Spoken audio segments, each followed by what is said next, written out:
Assalamualaikum warahmatullahi wabarakatuh.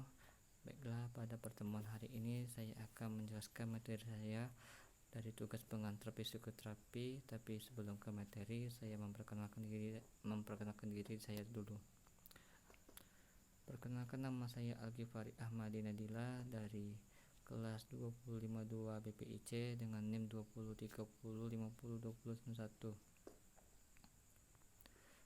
Baiklah, pembahasan pada hari ini yaitu konsep dasar Gestalt mengenai kepribadian atau perilaku.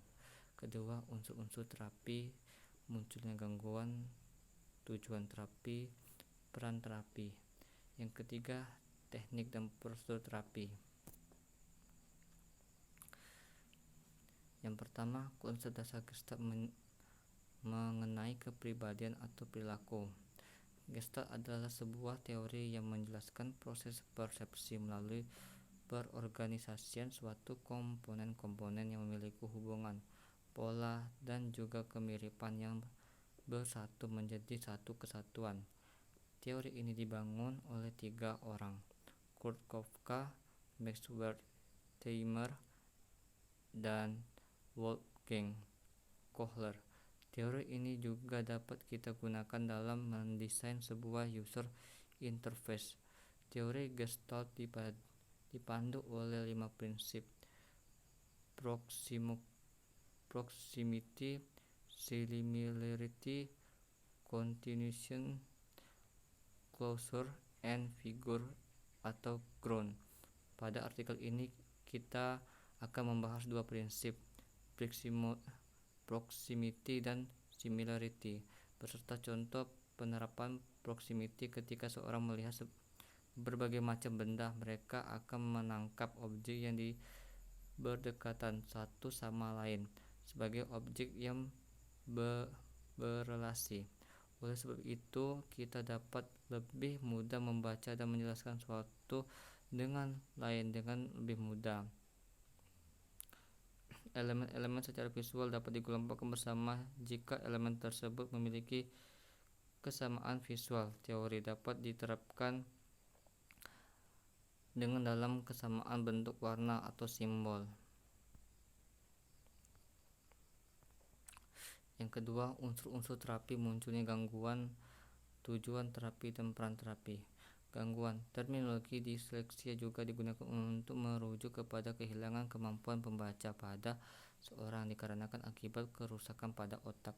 Selain itu mengaruhi kemampuan pembaca dan penulis, disleksia juga ditengarai juga mempengaruhi kemampuan berbicara. Pada beberapa pengidapnya menderita disleksia secara fisik tidak akan terlihat sebagai penderita membaca kalimat dalam urutan terbalik, tetapi juga dalam berbagai macam urutan, termasuk dari atas ke bawah, kiri dan ke kanan, dan sulit menerima pemerintah yang seharusnya dilanjutkan ke memori pada otak. Hal ini yang sering menyebabkan penderita disleksia dianggap tidak konsentrasi dalam beberapa hal. Dalam kasus lain ditemukan pula bahwa penderita tidak dapat menjawab pertanyaan yang seperti uraian panjang lebar. Tujuan utama Gestalt adalah membantu klien agar berani menghadapi berbagai macam tantangan maupun kenyataan yang harus dihadapi. Tujuan ini mengandung makna bahwa klien haruslah dapat berubah dari ketergantungan terhadap lingkungan orang lain menjadi percaya pada diri, dapat berbuat lebih banyak untuk meningkatkan kebermaknaan hidupnya. Peran terapi. Peran terapi mengajak konseling berpikir untuk sekarang. Konselor memfokuskan kepada peran, kesadaran, bahasa tubuh, dan hambatan yang dialami konseling yang dihadapi. Konselor membantu konseling untuk melakukan transisi dari ketergantungan dunia luar. Teknik dan prosedur terapi.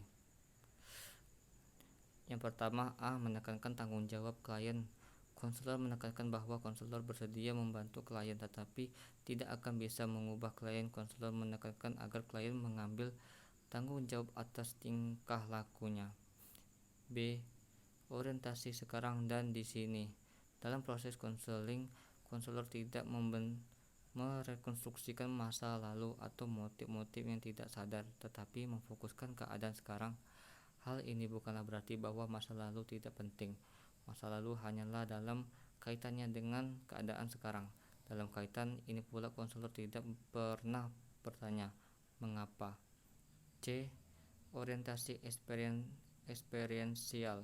Konselor meningkatkan kesadaran klien tentang diri sendiri dan masalah-masalah, sehingga dengan demikian klien mengintegrasikan kembali dirinya.